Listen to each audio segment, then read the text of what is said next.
자, 총선이 본격화하고 있습니다. 이게 여야 민주당과 자유한국당도 총선 기획단을 구성을 했고 본격적으로 이제 채비를 갖추고 있는데 이 청와대 출신 인사들의 총선 출마설이 계속 나오고 있습니다. 지난번에 임종석 비서실장 등 해서 한번 또 출마자들이 쭉 한번 청와대를 나와서 현장으로 지금 가서 열심히 뛰고 있는데 이번에 또 다시 이 청와대 출신 인사들의 출마설이 나오고 있습니다. 이준석 바른미래당 전 최고위원과 함께 이런 문제 한번 얘기해 보겠습니다.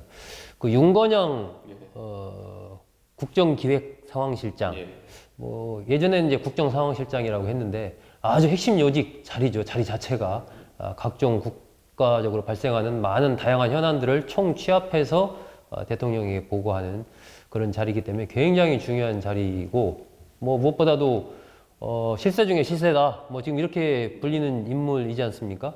대통령의 보좌관도 했고 또 과거에 또 노무현 대통령 시절에는 또 청와대 비서관도 했었고 또 북한도 여러 차례 특사단에 해가지고 다녀올 정도로 문재인 대통령의 복심이다라고 하는데 이 윤건영 실장이 총선에 출마한다 이런 보도가 계속 나와요.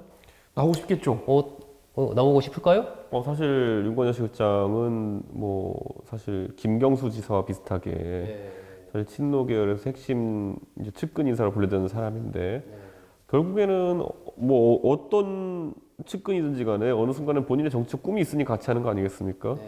예전에 무슨 YS 쫓아다니던 김무성 대표와 정병국 대표도 어느 순간에는 본인의 정치적 행보를 걸었어야 되는 것처럼 저는 지금 윤건영 실장도 지금 이외에 더 적기를 찾기는 어렵다 이렇게 볼 것이고요. 전 나올 게 확실하다. 그런데 이제 윤 실장이 나오면은 지역구 어디로 나오느냐. 그게 상징적인 거거든요. 그러니까 보면은 예를 들어 윤 실장 같은 정권 실세 중에 한 사람이 예를 들어 당선이 유력한 지역구, 예를 들어 박연선 의원이 빠진 구로에 진짜 간다라는 설이 횡행한데 그러면 그런 일이 이뤄지면요 순간적으로 민주당의 인재 영입 동력이 차단됩니다.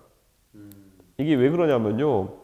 민주당이 지금 꿈꾸고 있는 연동형 비례대표제의 함정이 뭐냐면은 연동형 비례대표제에서 지역구 의석을 많이 획득한 당들은 비례를 한 석도 못 얻어요. 많이 가져가면. 그러니까 근데 그 차단선이 예를 들어 30% 이상의 의석을 얻으면 비례 하나도 못 가져가거든요. 근데 의외로 그러니까 민주당은 제 생각에 전체 의석이 300석이기 때문에 90석을 할 것 같거든요. 어떤 상황에서도.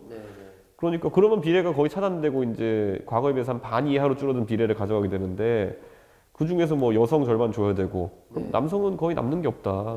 그런 상황이 실제로 전개됐을 때 윤건영 실장 같은 분이 거의 그 자유한국당의 강남이라면은 민주당의 구로 관악 금천이거든요. 거기로 간다 그러면 이거는 인재 영입할 게 없죠 앞으로. 구로가 박영선 중소벤처기업부 장관이 내리 거기서 3선을 했던 지역이죠. 민주당 강세가 강한 지역이기 때문에 지금 이준석 최고위원 얘기한 대로 구로에 만약에 공천을 받는다 그러면 당선 가능성이 굉장히 높다. 이렇게 봐야 될 것 같습니다. 지금 윤건영 실장과 관련해서는 고향이 부산이기 때문에 부산 출마설도 있었고 또 사는 데가 저쪽 부천 쪽이기 때문에 부천에 출마한다 이런 얘기가 있었는데 부천도 구로 못지 않아요? 부천도 강하죠.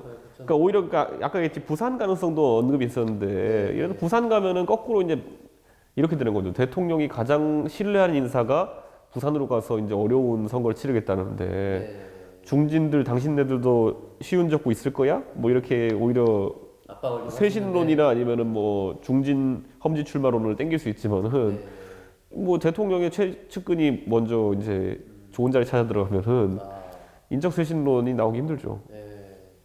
그 실제적으로는 어떻게 될 것 같아요? 최종적으로 윤건영 실장이 나오면 여기 나올 것 같다. 이준석 최고위원님 보기에. 저는 이분이 근데 인지도가 있는 측근은 또 아니기 때문에 결국엔 쉬운 데 찾아 들어가지 않을까 이렇게 생각합니다. 이런 조국 장관 같은 상황이었으면 부산 갔어야죠. 인지도가 있으니까. 그래야 조국 장관이라는 정치 신인이 가가지고 대통령하고 친분도 있는데 어려운 지역구 와서 하는데 이런 말이 되는데 윤건영 실장은 정치 언저리 있는 사람들이 알지만은 대중이 봤을 땐 누구요? 이렇게 될 거거든요. 대중적으로 활동을 많이 한 그런 분은 아니기 때문에 인지도는 많이 낮은 게 또 사실이죠. 결과적으로는 구로에 갈 가능성이 높다 이렇게 지금 보는 거죠. 굉장히 높다고 봅니다. 저는. 아니면 구로를 못지않은 어떤 좀 우세 지역구 이런 거. 이게 뭐 윤건영 실장 말고도 강기정 정무수석이나 뭐 김광진 정무비서관 또 고민정 대변인 등도 지금 총선 나올 거다. 뭐 이런 얘기가 있어요. 그 뭐 정무수석, 대변인, 정무비서관 그야말로 핵심 국정 운영과 관련해서 중요한 자리에 있는 분들이 다 나온다는 얘기인데. 그다지 다들 잘하고 있는 것 같지도 않으니 그냥 나와도 될 것 같아요, 제 생각에는. 예, 나와서 의석을 보탤 수 있으면 여건에 좋은 것이고, 사실 예를 들어 고민정 대변인 같은 경우에는 비례로 여성 비례로 빼려고 하겠죠. 네, 뭐 성남 분당 뭐 이쪽에 또 뭐 나온다 뭐 그런 얘기도 있어요. 쉽지 않을 겁니다. 예, 제가 봤을 지역구는 때는. 뭐 쉽지는 않겠죠. 예, 그래서 뭐 제 생각에는 뭐 그 정도면 정리가 될 것이고, 강기정 수석 같은 경우에는 나경원 의원이랑 싸울 때 저는 광주 확실히 내려가겠구나. 아, 좀 그래요? 경선용 지난번에 얘기했죠. 일부러 네. 그런 경선용 게 액션이다 있다고. 이런 확신을 좀 갖게 됐습니다. 왜냐면 뭐 좀 액션이 과도했거든요. 보면. 예. 그러니까 그냥 차도 되는 공인데 이렇게 막 오버헤드킥으로 차는 그런 느낌이거든요. 보면 갑자기. 이른바 노이즈 마케팅을 좀 한 거 아니냐 그렇게 보는 거죠.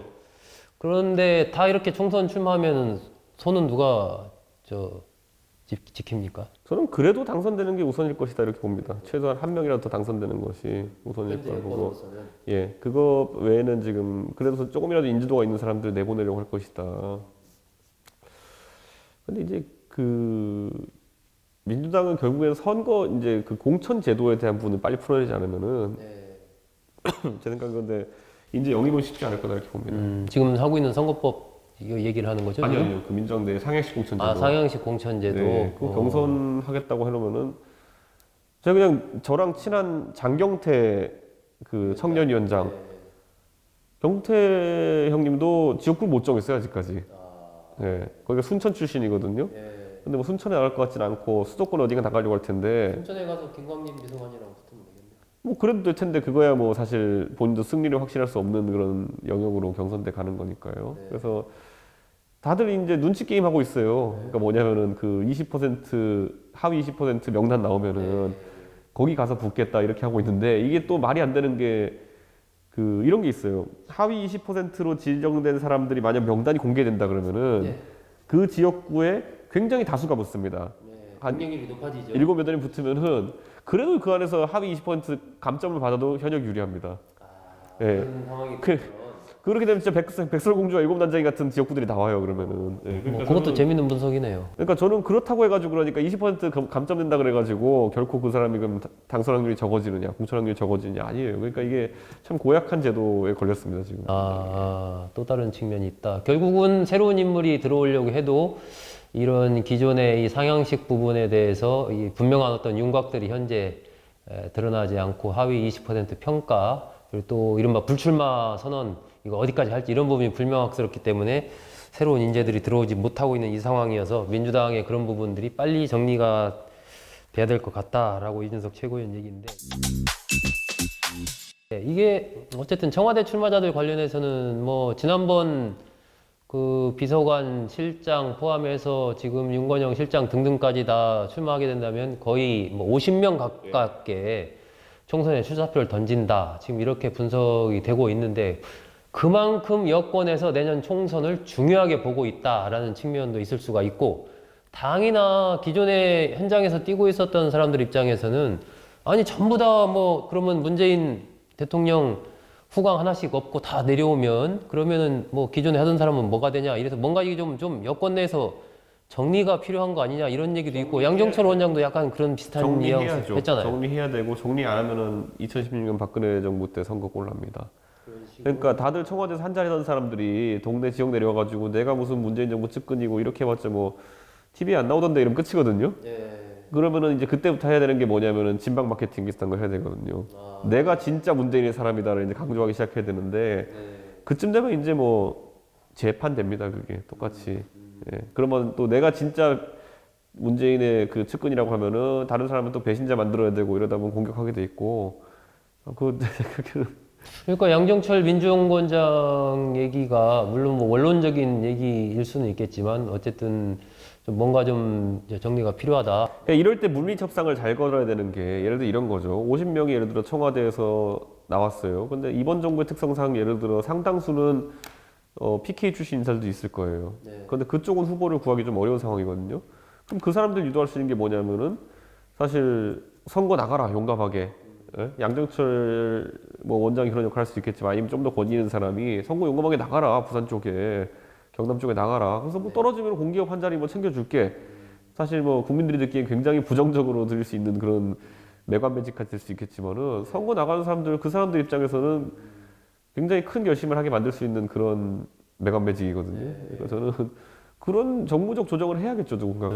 이미 뭐 청와대에 나온 분들은 이미 지역구 다 정하고 이미 뛰고 있습니다. 그래서 되도록 아마 부산, 경남, 대구, 경북 쪽에 그렇게 많이 내려가 있는 것 같지는 않은데 어느 정도 자리들을 잡았기 때문에 새로 앞으로 뛰어드는 사람들 아니면은 참 그게 쉽지 않을 것 같아요. 그렇게 이게 조정하는 게. 그러니까 그 되게 좀 그런 게 본인들이 아마 잠바 입고 돌아다녀 보면은 왜 나를 아무도 모르지 이런 생각이 드는 순간부터 만감이 교차할 겁니다. 요즘에 그런 거 없습니까? 그 뭐 종편이라든지 이준석 최고위원 출연하는 이런 데에서 출마 하려는 분들이 막 그 종편에도 많이 출연하려고 하고 그러잖아요. 많이 출연하려고 하는데 사실 이런 표현하기 그런 거에 오히려 유튜브 방송에서 이제 조금씩 진흙탕 싸움들이 벌어지는 게 보이더라고요.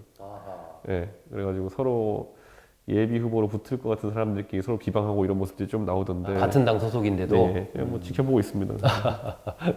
어쨌든 이 정치 영역, 이 총선을 앞두고 같은 당끼리 또 여야 간 벌써 이미 현장에선 싸움이 시작이 됐고요. 요즘에 그 지역의 모임 같은 거 이런 데 가보시면 출마하려는 분들이 몇 명이 나와서 인사하는 모습 아마 시청자분들께서도 많이 보셨을 겁니다. 이미 선거는 시작이 됐습니다. 이 청와대 출신 인사들 내년 총선에서 과연 몇 명이나 살아 돌아올지 그것도 또 내년 총선의 한 관전 포인트입니다.